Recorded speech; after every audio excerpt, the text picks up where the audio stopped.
But we'll move on. Let's jump ahead. Let's jump ahead quickly. I want to quickly preview the Nets. What we saw a few nights ago in that exhibition game was terrifying. And if it's anything close to that, not only that, but what you saw from the Nets absolutely demolishing Golden State. And this wasn't even close to this close a game. This was like a 70-point game in actuality. This game was over in like 4 minutes. And it was ridiculous. And they just how good Durant looks, how good Kyrie looked, how deep they look. Oh my God, if Harris and Levert and this and that. I mean, they've got this team. We went from, I wonder if they'll be competing for a 4 or a 5 seed because it'll take a while to put it together, and Durant's not going to be right. Kyrie's going to blow up and spray incense all over everybody and get in their eyes. Won't be able to shoot straight. Yeah. Is that why Tatum made that shot? He's going to implode. Hey, I had them as the 2. You can't mistake the talent. And then I don't think you did. We'll run that back. But in a year where depth going to be crucial, they have more depth than anyone. It's ridiculous that Bruce Brown, Jeff Green, and the top end talent. They are so deep. That team is loaded. Yeah. And so I don't know what to expect because what we've seen, the last 2 things scare the crap out of you, which is what having played them and looking like you didn't belong on the floor with this team, like they were playing a different brand of basketball and in an effortless way. It almost felt like they felt bad to beat you that badly. Like it was like, sorry guys, we came to your court. It's an exhibition game. I didn't mean to embarrass you like that. It was ridiculous. Then you watch them just beat the snot out of Golden State. So I don't know. Yeah. I mean, do we have any reason to believe that? I mean, again, it had us feeling bad about the Celtics to the point that you thought these first 2 games are going to be really, really ugly. This is a tough way to start the season for the Celtics, both banged up and not ready to, clearly not like mentally ready to play basketball. Then they come out and they play like this against Milwaukee. Any chance this is a much more competitive game than what we might have thought 24 hours ago? Maybe not. Come from behind or, get out of a 17-point hole. Maybe something to that effect if the Celtics hopefully they don't get it that far. But I don't see the Celtics in a game where they're actually like comfortably ahead, for a significant amount of time throughout this one. I just think it's going to be one of those games. And I think this win against the Milwaukee Bucks will go a long way. And also in terms of how they're going to defend Durant, I think that's a completely different score compared to Giannis.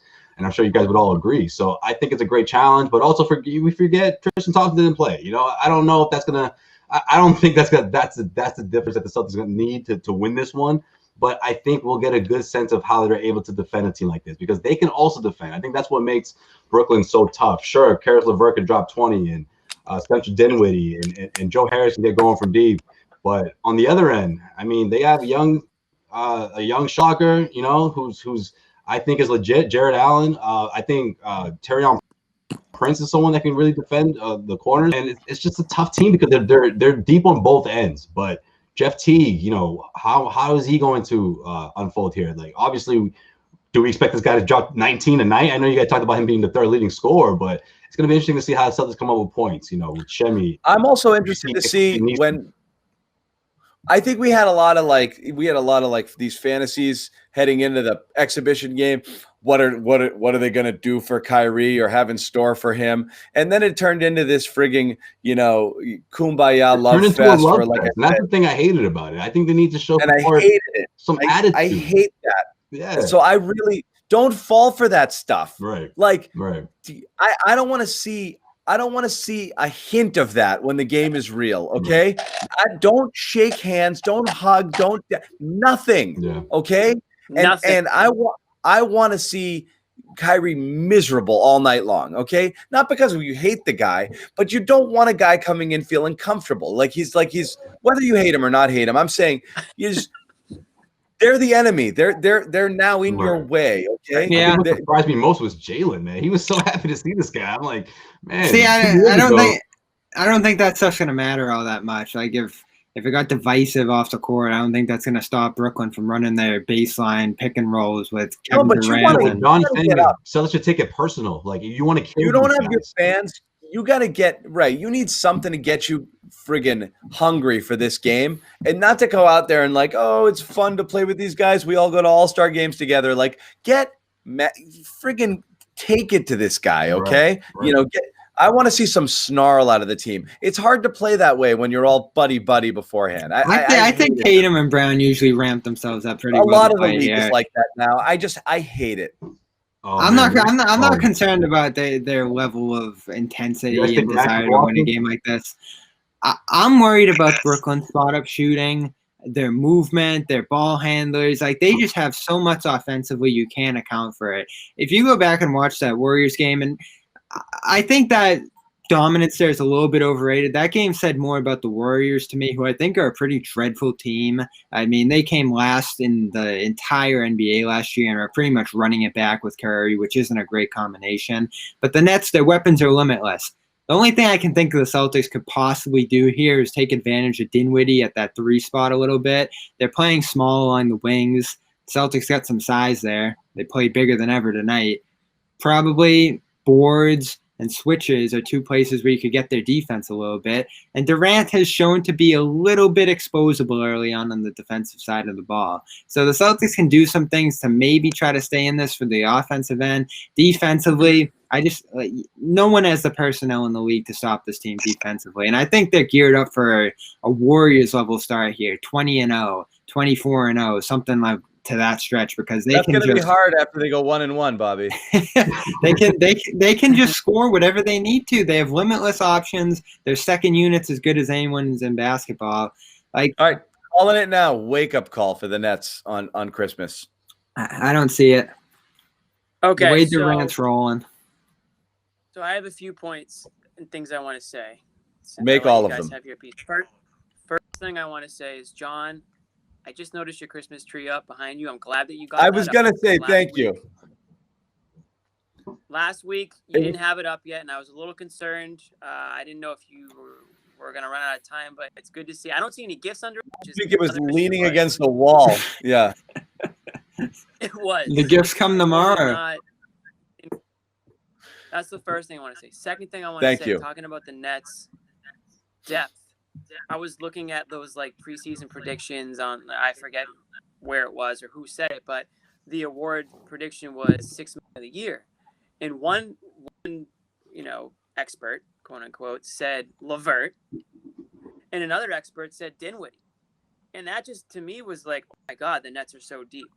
2 separate experts think that 2 of these bench guys, I think they have the MVP this year too. Who? Durant is there, and Kyrie Irving. I tweeted this morning or today after watching some of last night. I didn't watch the whole game, but man, you kind of forget how good Kyrie Irving is and how fun he is to watch, and how just talented he is with the ball because of all the bullshit that we've gone through with him off the court and him not even really playing over the last few years. I mean, when this guy's head is in the game and he's happy and he's comfortable and whatever he needs to be doing, whether it's whatever it is pregame that he needs to be doing. I mean, this guy's one of the best in the league. So if that's the player, if the player you saw last night is the player the Nets are going to get, then yeah, that team is the team to beat. I mean, they're better than the Bucks. In my opinion, they're better than the Heat, better than the Celtics. So yeah, it's not just a high. I mean, they're better almost in every way. They have probably you would say comparable, if not better, high end talent with their top 2 versus the Bucks' top 2 for sure. And then, oh my God, the rest of that lineup and the depth is so the linch, the wild card here. The wild card was we talked about it beforehand. In the history of Achilles tears, the number of people who have come back to be the same player or better in the history of the NBA is 0. And Durant is 32 years old, and he came back, and I don't know from an explosive athletic standpoint if it's there, but he's so smooth off the dribble and the catch and shoot and getting that shot off. Even if he did lose half a step of athleticism, he's still almost impossible to guard. He's not like a high flyer. So it's hard to see what whether it happened or didn't happen. I don't know. I mean, whether the athleticism has taken a hit, but he looks like the same guy, which is amazing. It's amazing. That pull-up, for a 7-footer, it's so hard to defend. It's unbelievable. He can stop a dime and pull up on you, wherever he feels like it. I think that's what makes him so tough to defend, because whether it's behind the arc or anywhere in between, he can stop and shoot it right in your face, and it's nothing. And that's the part where I'm like, okay, he's back. That's Durant. Yeah, but that's what's amazing is that's the reason I thought the two reasons why is the two guys not figuring out how to play together, Kyrie possibly having to carry Durant early as he works his way back from that injury, and Durant not really being the same guy and it being kind of weird and awkward for a little while. I thought that was possible. And it'd be like, okay, this is the big elephant in the room, but KD is not KD anymore. And it's not the case. And if he is actually KD, it's a friggin' deadly team. It is legit terrifying. You spent a couple of years thinking like, oh, Milwaukee, beast of the East, with Giannis there, and all of a sudden you're looking around, and I'm not going to shit all over Milwaukee for losing this one game, to the Celtics here, but based on how they went out like chumps in the playoffs last year, even with Giannis a little bit hurt, and now 2 straight years getting knocked out of the playoffs despite having the best record of the NBA, and teams rising up in the East around them, you're now looking at Brooklyn and then Miami as potentially the 2 greatest threats, to your path to a championship instead of Milwaukee. And Brooklyn might have just jumped right to the head of the pack in one game. Yeah, one game into the season, and you can completely redo the entire power rankings. Be like, no, they're number 1. They're the team. Vegas after one game put them in the finals, just like that. And it wasn't they were that far down. They were 3 or 4, but they're the odds-on favorite after a single game to go to the finals. Crazy. And that's they didn't get the Warriors. Yeah, that's the other side. I just feel like when it comes to the Brooklyn Nets, also. What? I'm gonna leave and come back because I think I'm on a huge delay. Okay. Oh yeah, I think you are. Yeah. Well, okay. Well, what I was gonna say was, I think what stands out most about the Brooklyn Nets is obviously they have the power to win as many games, more than any team in the Eastern Conference, right? But the way the Eastern Conference has improved so much, all these teams have improved, right? Most of them, minus the Celtics. For the most part, they've improved during the offseason. But because it's so top heavy, would you be shocked if a team like the Miami Heat knocked them off? Like, I feel like in terms of the Bucks and the Heat, the Bucks don't have that depth, so I'm gonna sort of give the Heat. No, the Heat are right there too. Right, I mean, that's what I mean. The benefit of the doubt, because now it's like, okay, these guys have confidence at an all-time high. They went into last season. They still managed to pull out a record to grab the 5th seed. And that was enough for them to go all the way to the NBA Finals. So now you're motivated. You have another year under your belt. You have Tyler Hero, who, confidence way high. However you guys feel about Tyler Hero, what makes Tyler Hero is the fact that he's not the 3rd option or whatever. He's coming off the bench and he's able to do what he has to do. I think that's scary for a team like the Celtics or a team like the Nets, that sort of depth where you have two-way players that can get it done on both ends. I just don't realistically think this is the team we're going to see at the end for the Celtics, right?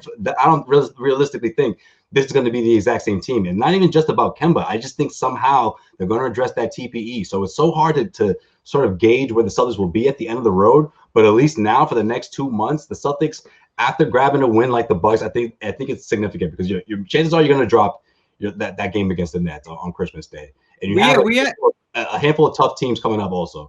But we had a weird. Have to figure this thing out, one game at a time. We had a weird reversal where people close to the team like us, and I think other people who cover the team even saw that preseason, heard the training camp, and it took a step back on this team and said, if this beginning stretch at least could be rough here. What a victory lap this is for Celtics homers tonight, huh? Well, not only that, I think I was surprised to actually see national people having a better view of this team than people like us or people close to the team did. I still saw people ranking the Celtics 2nd, 3rd, holding that belief in them. Yeah, but what did they outplay the Bucks tonight? Is that what you're saying? Because well, they showed that they can stand with a team like that and they can make the adjustments, and they made the moves at the very least to give themselves depth, if not the top heaviness of last year. I don't think anyone's touching the Nets in the East, no matter what happens if they're healthy. I mean, the level of coaching, which we saw in that Warriors game, some of the stuff that they were doing was just beautiful. Not even using Irving and Durant on some of the plays there. Their GM's great. They have the richest owner in the league. Like, they are just a cut above everybody. And I think that's going to play out throughout this year. And I didn't feel too bad about Boston getting blown off the court by them, because I think, as we saw with the Warriors and as we'll see going forward, a ton of teams are going to have that happen to them. So we have to seriously ask the question, not just for the Celtics, but I'm throwing the Heat in there. I'm throwing the Sixers, whoever thinks, Lakers even, who I think took a tiny step back from what I saw last night. The Lakers are better than last year. I disagree. I think those center additions were so overrated from last night. The Nets, I think, are a cut above everybody else in the league, and I think they could have that dominant Warriors kind of season. Okay. I think you didn't see Dennis Schroeder? They picked him up. He was okay. They got much worse at center, though. Harrell is a bad player, overrated. I mean, he just got crushed inside every time he was on the court. My God, are we overreacting to one game? The Nets are the best team that's ever existed. Harrell was a big part of the Clippers' demise last year. And again, this Gasol edition. Holy wow. Davis and LeBron James. Jeez Louise. All right. I'll say this. We got to wrap it up. Yeah. Let's get somebody. I think some of the ancillary pieces that they've added around there are a little overrated. And JaVale McGee comes out for Cleveland tonight and scores double figures. Dwight. Oh, you know what? Can I do one more thing? Gordon Hayward. Hold on. I'm not ready for Gordon Hayward. Go ahead. Gasol, obviously overrated. Bad, I think just bad player at this point based on what we saw in the playoffs. The Lakers are still going to be the Lakers. The Nets don't have to worry about the Lakers until the NBA Finals, which to me, right now, after one game overreacting everything, it will be Nets-Lakers. But that's the problem with overreacting to things. It's only one game. I think the Nets, if anyone beats the Nets, it's going to be the Nets. And what I mean by that is, it's great. Everything's honky-dory right now. But we know Kyrie. We know, you got 71 more games of Kyrie. Exactly. I mean, anything could happen. Roller coaster coming. I do want to go back to the Celtics and the Nets for a second. I don't know if you guys gave your predictions. I bombed out for a second. I just want to say this. I said they win. Celtics win. I want to say that it sucks that a lot of us won't be with our families this year and our extended families. For me, it's probably good that my little cousins aren't going to be coming to visit, and my aunts and uncles, because some hurtful things will probably be yelled at the TV. Some angry words. I don't think it's going to be, based on what I've seen so far, I don't think it's going to be a great Christmas for Celtics fans. But hopefully they can prove me wrong.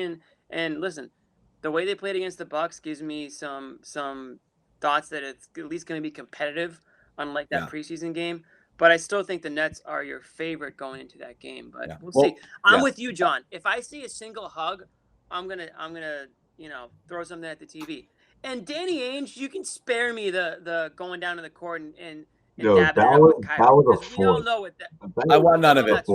You can't even say I'm a hater for saying that, because man, you would have thought he ran into Kevin Garnett or somebody like that. That's the sort of. That's the last thing I'm worried about. Catching up with Paul, this guy.